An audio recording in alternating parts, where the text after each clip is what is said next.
Samsung Galaxy S22 Plus full review. Now, I have it in this S View flip cover because I didn't show this in my unboxing. I just wanted to show you can get this nice S View flip cover with the S22 Plus, just like you can get with the Ultra, so it's not left out there. This color phone is green that I went with, but you can get it in Phantom Black, you can get it in white, pink gold, and you can also get it in graphite, sky blue, or violet cream. Some of those are our exclusive colors, so you'll have to wait a little bit longer if you want to get them, and you'll have to order those at Samsung's website. Now, this phone's priced at $999, so this is a $1,000 phone, and we'll talk about if it was worth it throughout the review. But I want to begin by discussing the looks, the design. It's the first thing you feel when you pick it up. And over my past couple of weeks using this phone, I'm constantly enjoying how sleek this phone is. It's lighter than most phones this size at 195 grams. It's not quite as tall as some other devices in this size range. And it just doesn't feel as big and bulky to carry around. So yes, while it is a big display, it's got a good balance between sleek, premium, just a nice feel in the hand for a bigger phone. So I like that. The rounded corners on this phone also feel very comfortable to hold on the device. So definitely prefer this over the S22 Ultra when it comes to just ergonomics holding the device for sure. Now, I like the S22 Ultra's going all out on specs, but the S22 Plus just feels right in the hand. This also has the Armor aluminum frame on board here, so it's more resistant to scratches on the frame. In addition to that, it's more durable than ever before. You'll also find yourself a USB-C on here, a speaker grill down there, and then we have our SIM card slot right there. We don't have ourselves any expandable storage. You'll also find here some slits here for antenna, stuff like that. Little microphone hole up there. You'll see right here, volume rocker, power button. And I think the power button is in the right location. You don't really have to reach way up for the power button or the volume rockers right there. The device itself also does feature IP68 dust and water resistance, and the device comes with a 7.6 millimeter frame. Is there anything really wrong with the build design of this phone? I'm not going to say much. We have a traffic light camera, and I just think it's a clean, good looking phone. There's not really much to complain about in the area of design, looks. I mean, if there's anything you could say, it's that it's kind of boring. You know, it kind of looks like the S21 Plus, and it kind of looks like, you know, they haven't really done a drastic difference. But where are we going to go with phones at this point? Foldables seem to be like the different thing right now. How much more can you do with this design, this slab style? Maybe get rid of the punch hole, but that's on the display. I'm talking about the overall looks here. All right, guys, so let's talk about the display here. Now, reviewing the display, I gotta say, Samsung has equipped this with the features you've come to be used to with the panel. One thing I like a lot about it is I like how the bezels feel very minimal all the way around the edges. I remember years ago, the chin was a little bit bigger. This looks very uniform. In addition to that, I really love the extra brightness mode. A lot of people, even me included, complain that even though these get really bright, you can only see it outdoors. Now Samsung's allowing you to put that mode on. If you want it, go ahead. They're warning you, hey, this is going to use more battery, my guy. But at the same time, hey, if that's what you want to do, you got the option. Again, Samsung, the king of options. Of course, vivid and natural. Now, if you go into natural mode, you really do turn this phone into like a very plain Jane looking display. But at the same time, some people don't like that oversaturated look and feel. So you have that option if you want. Now, if there's anything I could complain about, though, it's that this phone right here definitely has a little bit of a weak sharpness factor. It has 393 ppi, which is not horrible, but it's a 1080p screen. And I feel a little bit cheaped out with that, considering the price of this phone. The Pixel 6 Pro is sharper than this device, as is the iPhone 13 Pro, which both cost the same price, and I don't like that. It's something that I do notice. I will say, though, that most people probably won't care because they're probably not going to pay full price for this device.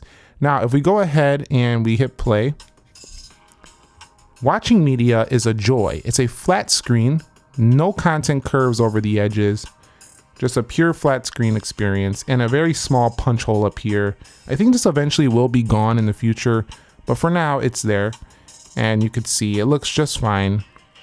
Good media experience. When you're watching videos, you'll forget about the sharpness. You only notice it when you're reading, though, and you compare it side by side. Now, I will say, though, that oh, there's a hack going on. Guys, keep your stuff protected. I'm hearing a lot of news about hacking going on lately. But you can see on camera, it's going to be hard to pick up. You could just, if you look at this next to a sharper S22 Ultra or a Pixel 6 Pro, it's pretty noticeable. Again, the average consumer probably won't care. I would argue that a lot of people buying this phone is not the average consumer because this phone is still up there and it's a Samsung device. It's not like a cheap device. I feel like people would actually look into what they're getting at this price point. Now you can see right here, the color looks great on the photos. You can see, you can enjoy, nice vivid looking images and stuff like that. So no problem there. And I don't know if you're noticing this, but as I show you these examples of display, you'll notice that it's just super smooth that I'm going through this stuff. So incredibly smooth 120 hertz panel. They just did do a March update as well. So the phone's actually running snappier than it was when I first unboxed this device. I'm not quite sure I'm ready for a second speed test yet, as I'm finding a little chop still available in here, but overall a lot faster than it was right out of the box, and that's a joy. On the whole, my real only complaint here with the display has got to be it's 1080 at $1,000. It feels like this phone should be maybe $899, maybe even $849 with that display. All right, so let's talk about the software on this phone. Everybody knows that Samsung has committed to 4 to 5 years of updates, so definitely pretty good here. I will say though that you're still not going to get these updates very fast because there's just so many Samsung phones, and again it's Samsung waiting on Google software, and then they have to kind of get everything pushed out across the globe. So I don't think you're going to see them very fast like you would see on iOS, for example, or even the Pixel, which is Google's own phone. But at the same time, you'll have longer support than say the Pixel, which is committing to like 3 years. So definitely very good support on this phone. I will say though that you're getting like this mashup of Google software, Samsung or Microsoft stuff on here, Samsung stuff. And so you kind of feel like you're managing two systems at once. You're managing the Samsung ecosystem and the Google ecosystem. So I think that makes the user experience a little bit more complex and a little bit something like a little bit extra. Like it takes me longer to set up the Samsung device than it does, say, a Pixel, for example. Now, when actually using it though, I come to love that I have options. If I go down here into the advanced features section, which pretty much every Samsung phone comes with these days, you'll just find a load of options in here. And multitasking is a beast on this phone, as it is with most Samsung devices. You can do your app pairs on here, and you could basically split most of the applications. Even if they're not supported, the phone will actually try to split it if possible. And I think Samsung does have the best multitasking system on planet Earth when it comes to for a phone, because when you do split two applications, let me go ahead and bring one in here. Let's go ahead and bring in another one. I don't think that one works in here. Let's go into settings, for example. You can actually flip them around. You can add your app pairs and stuff like that. You can move them up and down. And it's just really a good experience when it comes to that. Also, the customization is everywhere on this phone. You have theming here. You can also do theming from the Google Play Store as well. Let's hit continue. But a lot of themes, you could change your wallpapers and theming and icons by seasons, stuff like that.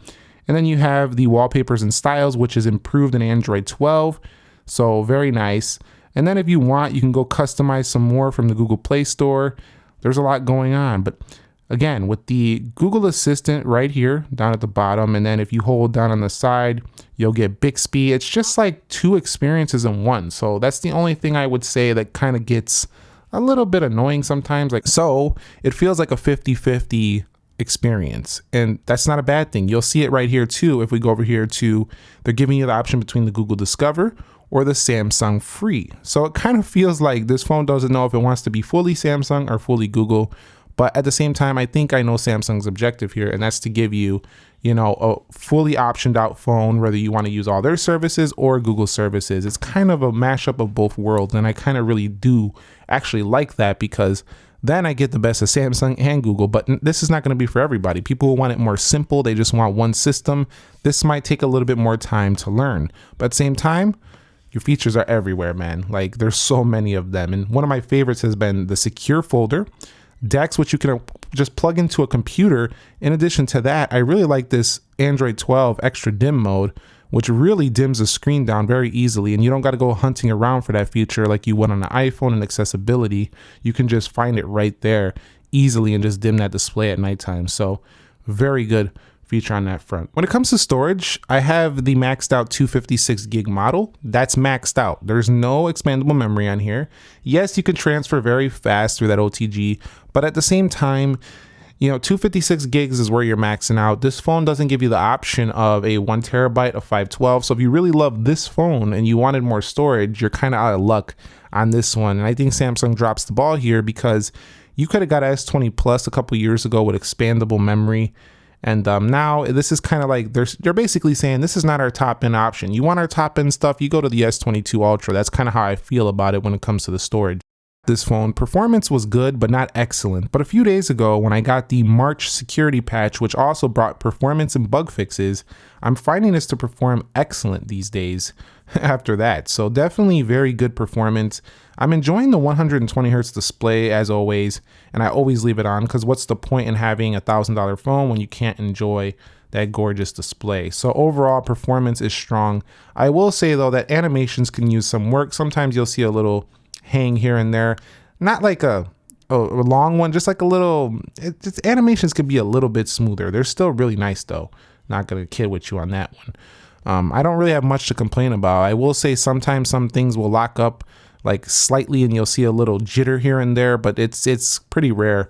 I don't like how this phone has 8 gigs of RAM at $1,000. Why didn't we get 12 gigs at this price? I believe they used to put 12 gigs on these phones, the Plus models. Now we're getting 8 gigs of RAM. So I know, you know, with these newer chips, we probably don't need that much, but I like it. You know, having 12 gigs on a $1,000 phone kind of makes sense to me. This one only has 8 though. Other than that, very fast performance. It can handle all that pop view stuff, all that split screen stuff with no problem. Of course, you're not going to get the fastest Geekbench scores in the world, you know, benchmarking scores in the world, but you're still getting really good performance, especially if you go with the Snapdragon model of this phone. So discussing the battery life, now I believe the battery is a little bit smaller than the S21 Plus at 4,500 milliamp hour. However, this phone is exactly where it's in the lineup. It's in the middle. It's between the Ultra and the S21 or the S22, sorry, in terms of the actual battery life I'm getting. My screen on time is around 6 hours, 5.5 if I'm really pushing it. But its standby time is okay. It still drops from 100 to 90 pretty quickly, but then it slows way down. The phone can make it a day for most users. I think the only way you're really going to trash this battery really quickly is if A, you're taking a lot of photos and videos all day and you're running super steady mode. You're doing like a lot of video modes like this where you're kind of like in UHD 60, you're in 8K video, stuff like that. And then you're gonna run it down quick. You're playing Asphalt all day, or you're playing, you know, let's say some PUBG, stuff like that. There's no way you're gonna make it today. That's gonna be with a lot of phones though. But average use, social media use, text messaging, you know, using camera pretty regularly. I'm not saying 8K all day, but regularly, you'll make it the full day with this phone. All right, so let's get into the cameras. They look complicated, like they look like there's a lot going on, and there is, but it's not that difficult to understand. You have a 50 megapixel wide, a 10 megapixel telephoto, and a 12 megapixel ultra wide. So essentially you have one zoom camera, one regular wide, and one ultra wide. Basically, all of them are pretty sharp, and that's good, at least up to 3x optical on here. And what I like about this camera is also has dual pixel AF phase detection autofocus. What does that stuff mean? That means that your focus, when you bring stuff in, is going to be very fast on this phone and accurate. No focusing issues whatsoever. Very nice. In addition, if you look at this phone and you see all these features, you're going to notice that most of those features are also on S22 Ultra. So you don't really feel like you're getting, you know, something too much less than what the Ultra does offer. I will say though that the actual zoom length cannot go all the way up to 100x, only 30x on this phone, but they're going to save that for the most premium. You can put this in 50 megapixel mode as well. And I still like how Samsung keeps everything right here in the app itself. Settings are right there. You can do a lot with the settings as well. It's just all there and easy to use. I will say this 10 megapixel front facing camera can be improved. It's pretty good. It can do 4K 60, but at the same time, it's kind of soft. It's really close to the face.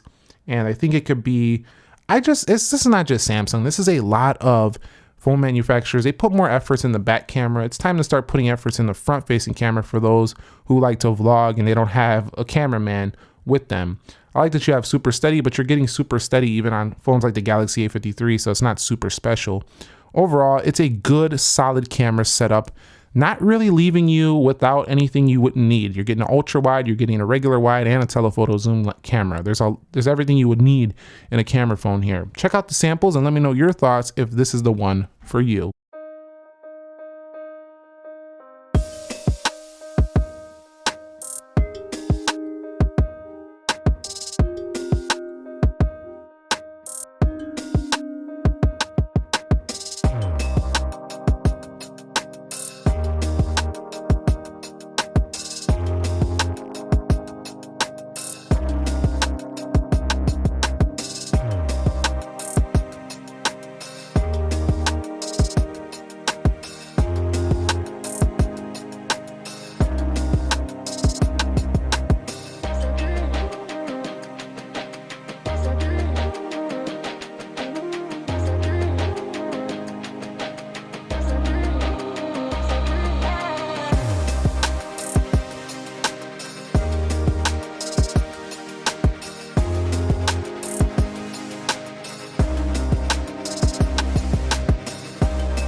I will also mention that the audio is pretty good, especially if you have Dolby Atmos on.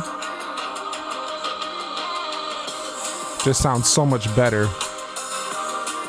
Yeah, let's go. I like this song. Let's go. Yeah, pretty happy with that audio. Gonna stop it now before I wake the neighbors up. But definitely, for sure, it's very good, very loud on here, no issues. Again, I just recommend taking advantage of the already included Dolby Atmos optimizations here, auto, movie, music, and voice, depending on what you like. Personally, I leave it in auto. It always knows what to do. Pretty good on that front. All right, in an area this phone has been great is the phone call quality. Again, with that speaker being loud, with the 5 bars, this signal strength is ridiculous good. Samsung knows how to do a phone, like an actual phone signal strength. They do this area very well. Some of the best out there, and they've been doing it for years. So you don't got to worry about reliability with signal strength, stuff like that. This is one of the best phones out there. In addition, I will say that when you are talking on this phone, because it's nice and shaped, it's really comfortable to make a phone call with this device. It just goes up to the face really easy because of the curve in the hand. That ergonomic factor plays in here as well. When you are placing this on a table though, this does rock a little. So if you're pressing buttons, speakers, and pressing things, it might rock a little on the table if you're making a phone call like that. Other than that, pretty good in that area. 5G was strong as well. Has all the support that you would need for your 5G, so pretty good in that area. A couple things I missed is the in-display fingerprint. I think certain screen protectors could really mess with this and make it less accurate, but overall, I find it to be very good. And you don't even need to turn the display on to get to it. Always on display is available too, which I really enjoy for this phone. And wireless power share, where you can charge other devices on the back, is here as well. So let's wrap it up. In conclusion, this device is getting a solid 8.5 out of 10 for me. I took a point away for, the higher price point with lower storage options. In addition, the 1080p display. The Pixel 6 Pro, again, I'm gonna have to mention it, undercutting this in the price, sharper display. Yes, this is brighter and more vivid, but it's because Samsung already had sharper displays on the Plus line before. in the Galaxy S20 Plus. I don't feel like this is a cut they have to make for people spending $1,000. Even the iPhone 13 Pro is sharper than this. So that I had to take some point off for, definitely, for sure. Now, the other point is just totally, it's just a little bit weaker than the Ultra. You know, you're getting a weaker camera in the front and rear, weaker display, less storage. But the reason why it still gets almost, you know, a really high score, almost perfect score, even though I took 1.5 points away, is because this phone is still super premium, has a great shape to it. If those of you who prefer flat display, you have your options here. And quite honestly, a lot of people do prefer that. The ergonomics are great. It will be perfect for many. And I didn't cover every single thing in here. There's a lot more to cover on this phone, like the labs features, as well as, you know, just a lot more in the settings up here. We can go into the secure folder. We can go into a ton more. But at the end of the day, I think we covered everything I wanted to cover here. It's sleek, it's premium, it's flat. It's the alternative option if you don't like the rectangular, you don't need the S Pen Ultra phone. This is your alternative option. The only thing is that if you want an all-out S phone, you could still get the S21 Ultra, which offers a few things better than this, but there's quite a bit better on here than that phone as well. Let me know if you want to see that comparison down below. If you have the Galaxy S22 Plus, you've been experiencing it for a little time now, share your experience with the community down below. Subscribe if you haven't already. Thumbs up if you enjoyed it. I'll catch you on the next episode. Nick here, helping you to master your technology. Be sure to be well, and peace.